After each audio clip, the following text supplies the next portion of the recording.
નમસ્કાર દર્શક મિત્રો, હું છું એન્કર અર્પિતા પટેલ। દેશભરના તાજા અને સચોટ સમાચાર આપણી ભાષામાં જોવા માટે A1 અભિપ્રાય ન્યૂઝમાં આપનું હાર્દિક સ્વાગત છે।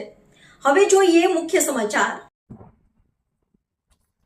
ધારી પોલીસ સ્ટેશન ખાતે લોકદરબારનું આયોજન હાથ ધરવામાં આવ્યું હતું। ધારી પોલીસ સ્ટેશનના ડીવાયએસપી જયવીર ગઢવીના અધ્યક્ષસ્થાને લોકદરબારનું આયોજન હાથ ધરવામાં આવ્યું હતું।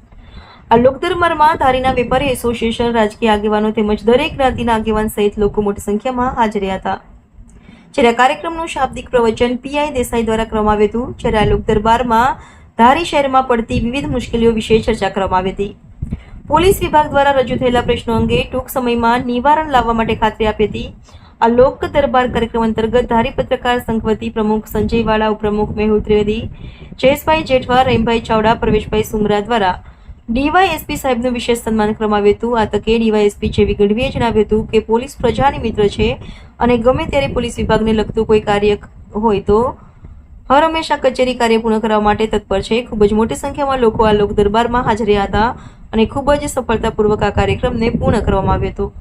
રિપોર્ટર સંજય વાળા, ધારી। આજરોજ 26 એપ્રિલના ધારી જે પોલીસ સ્ટેશન છે એનું ઇન્સ્પેક્શન રાખવામાં આવેલું હતું, જેના અંતર્ગત સૌથી પહેલાં પરેડ નિરીક્ષણ, એના બાદ શીટ નિરીક્ષણ, મુદ્દામાલ નિરીક્ષણ, જે એમ્યુનિશન છે એની ચકાસણી, સાથે સાથે જે ગામના જનો છે એમની સાથે લોક દરબાર પણ રાખવામાં આવેલું હતું। લોક દરબારમાં વેપારી એસોસિએશનના પ્રમુખો, નેતાઓ બધા આવેલા હતા અને એમને પોતાની રજૂઆતો રાખી અને શાંતિપૂર્ણ તરીકાથી બધું સંપૂર્ણ થયેલું છે।